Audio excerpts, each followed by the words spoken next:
Assalamualaikum warahmatullahi wabarakatuh. Salam sejahtera untuk semuanya. Masih ingatkah Anda dengan besaran dan satuan, besaran pokok dan besaran turunan? Bagaimana dengan besaran skalar dan besaran vektor? Agar pemahaman kita lebih utuh, maka kita perhatikan pengelompokan besaran fisika. Besaran fisika dikelompokkan berdasarkan satuan. Ada dua, yaitu besaran pokok dan besaran turunan. Besaran pokok satuannya sudah ditentukan, yaitu ada 7 besaran pokok yang berdimensi. Besaran turunan satuannya diturunkan berdasarkan besaran pokok. Contohnya, ini besaran-besaran yang sudah kita kenal waktu SMP, sebetulnya banyak. Kemudian pengelompokan berdasarkan nilai dan arah. Ada dua, yaitu besaran vektor dan besaran skalar. Ini kita ambil contoh seperti ini. Nah, seperti apa besaran vektor dan skalar? Mari kita ikuti pembahasan berikutnya. Besaran vektor, besaran skalar, dan besaran vektor. Nah, kita bahas satu persatu. Besaran skalar adalah besaran yang hanya memiliki nilai. Contohnya, besaran vektor adalah besaran yang memiliki nilai dan arah. Contohnya,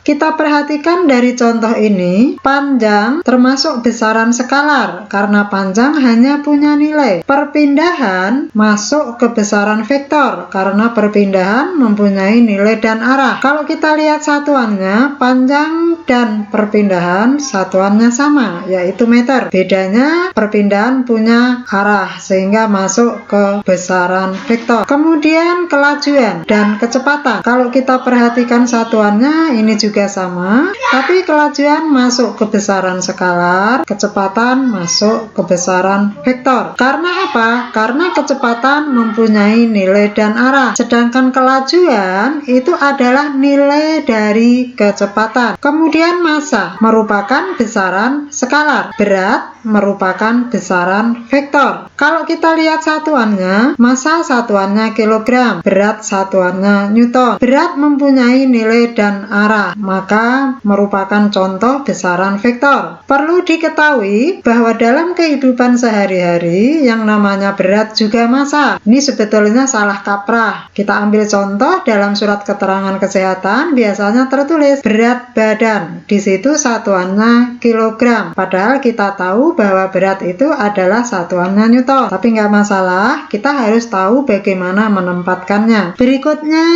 penerapan vektor. Sebetulnya gerak arah panah itu adalah merupakan penjumlahan vektor dari gaya tarik tali pada kedua ujung busur. Ini kita ambil contoh, ini gambar yang kelihatan talinya. Contoh berikutnya pesawat. Apa hubungannya dengan vektor? Seorang pilot pada pesawat terbang menggunakan komputer navigasi yang dihubungkan secara vektor. Contoh gerak kapal sebetulnya merupakan penjumlahan vektor kecepatan kapal dengan kecepatan arus air. Berikutnya contoh penerjun. Penerjun di sini menjatuhkan diri dari pesawat, tidak langsung jatuh di bawah pesawat, tapi agak melenceng. Karena apa? Karena adanya gaya dorong angin. Berikutnya notasi vektor. Dalam penulisan vektor itu ada ketentuannya. Yang pertama, memberi tanda panah di atas huruf yang menyatakan vektor. Contohnya, ini huruf A diberi tanda panah di atasnya, dibaca vektor A. Yang kedua,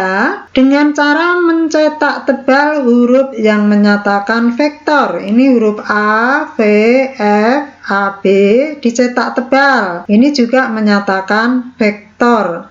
Nah, bagaimana melukis vektor satu huruf dan dua huruf? Bagaimana jika dua huruf? Huruf pertama ini A terletak di pangkal vektor atau titik tangkap vektor, ini A ya. B diletakkan di ujung vektor. Aturan berikutnya yang ketiga, penulisan nilai atau besar vektor dapat ditulis langsung simbol besarannya atau diberi tanda mutlak. Kalau F diberi tanda panah di atasnya, tadi dibaca vektor F. Kalau sudah ditambah tanda mutlak, maka dibaca nilai vektor F. Panjang anak panah di sini menyatakan nilai vektor. Ujung anak panah menyatakan arah vektor. Dua buah vektor dikatakan sama bila besar dan arahnya sama. Ini dua vektor sama, vektor A dan B sama. Nah, mari kita bahas satu persatu sifat-sifat vektor ini. Yang pertama, perpindahan vektor. Vektor dapat dipindahkan dengan ketentuan arah dan nilainya tetap seperti semula. Contoh, vektor AB ini akan kita pindah atau kita geser ke arah mana? Ke arah titik A aksen. Ini nilainya dan arahnya tetap, posisinya bergeser. Yang kedua, penjumlahan vektor yang segaris. Untuk vektor yang searah, kita ambil arah ke kanan semua, kita jumlahkan, kita sambungkan sehingga hasilnya resultannya R sama dengan V1 tambah V2. Nilainya, nilai resultan vektor ditulis R sama dengan V1 tambah V2. Berikutnya, jika vektor berlawanan arah. Ini vektor V1 arahnya ke kanan, vektor V2 arahnya ke kiri, ditambah yang ke kiri. Nah, ini hasilnya vektor R. Nilai resultan vektor ditulis R sama dengan V1 min V2. Bagaimana jika vektor membentuk sudut? Dapat dijumlahkan dengan dua cara, yaitu metode poligon atau cara geometri atau grafis. Berikutnya metode jajaran ginjang. Kita ambil contoh vektor U arahnya ke kanan, vektor V arahnya ke atas miring ke kanan. Kita jumlahkan dengan cara poligon. Kita pindah vektor U dengan ketentuan nilai dan arah tetap. Kita sambungkan vektor V ke ujung vektor U dengan nilai dan arah tetap. Ujung vektor terakhir kita hubungkan titik pangkal vektor awal. Garis ini adalah resultan dari kedua vektor U dan V. R sama dengan U ditambah V. Boleh dengan cara lain. Kita geser dulu, kita pindah dulu vektor V dengan nilai dan arah tetap. Vektor U kita sambungkan ke ujung vektor V. Nah, ini vektor U jadi vektor terakhir, ini ujungnya. Kita hubungkan dengan titik pangkal vektor awal. Ini adalah merupakan resultan dari kedua vektor V dan U. Nah, ini cara poligon. Nilai R sama dengan U ditambah V sama dengan V ditambah U. Ini berlaku hukum komutatif penjumlahan. Berikutnya dengan cara jajaran ginjal. Kita geser vektor U dengan nilai dan arah tetap. Kita geser vektor V. Kita letakkan titik pangkalnya dengan vektor pertama tadi, yaitu vektor U. Membentuk sudut alfa. Kemudian kita geser vektor U ke ujung vektor V. Kita tandai dengan garis putus-putus. Selanjutnya vektor V kita geser ke ujung vektor U. Kita tandai garis putus-putus. Garis putus-putus ini berpotongan. Titik potong ini kita hubungkan dengan titik pangkal vektor. Nah, R di sini merupakan resultan dari kedua vektor, yaitu U ditambah V. Berapa nilainya? Nilai resultan dari vektor R sama dengan akar U kuadrat ditambah V kuadrat ditambah 2 kali U kali V cos alfa. Berikutnya mengurangkan vektor. Kita ambil vektor V1 dan V2, kita kurangkan, kita geser vektor V1. Ini kita balik salah satu vektornya karena dikurangkan. Kita ambil yang V2, tadi semula arahnya ke kanan, karena dikurangkan kita buat berlawanan arah dengan arah vektor semula. Kalau tadi ke kanan, sekarang ke kiri. Kita geser ke ujung vektor V1. Ini min V2, ujungnya ini vektor terakhir. Kita hubungkan titik pangkal vektor awal. Caranya sama tadi pada saat menjumlahkan, hanya bedanya dibalik. Ini vektor R hasil pengurangan dari V1 min V2. Ini dengan cara poligon. Sekarang dengan cara jajaran ginjal. Kita geser vektor V1 dan V2. Kemudian V2 kita balik arahnya dari arah semula. Tadinya ke kanan, kita buat ke kiri. Nah, sekarang tandanya menjadi negatif V2. Negatif V2 kita geser ke ujung vektor V1. Tandai dengan garis putus-putus. Vektor V1 kita geser ke ujung vektor min V2, tandai dengan garis putus-putus. Garis putus-putus ini berpotongan. Titik potong ini kita hubungkan dengan titik pangkal kedua vektor tadi. R di sini adalah hasil pengurangan V1 min V2. V1 dengan min V2 itu membentuk sudut 180 min alfa. Ini karena garis lurus ini 180. Nah, ini ke sini alfa, jadi dikurangi alfa. Ini sudut antara V1 dengan min V2. Berapa nilai dari R baik cara poligon maupun cara jajaran genjang? Perhatikan gambar vektor R yang dilukis dengan cara segitiga dan jajaran genjang mempunyai sisi V1 dan min V2. Nilai selisih kedua vektor tadi sama dengan rumus seperti ini. Sudutnya menggunakan sudut antara V1 dengan min V2. Karena cos 180 derajat min alfa sama dengan cos alfa, maka rumus ini dapat berubah menjadi seperti ini. Nah, mohon diperhatikan tandanya. Kalau menggunakan tanda negatif, sudut yang dipakai adalah alfa. Sudut yang dibentuk antara V1 dengan V2. Kalau menggunakan tanda positif, maka sudut yang dipakai adalah sudut V1 terhadap min V2.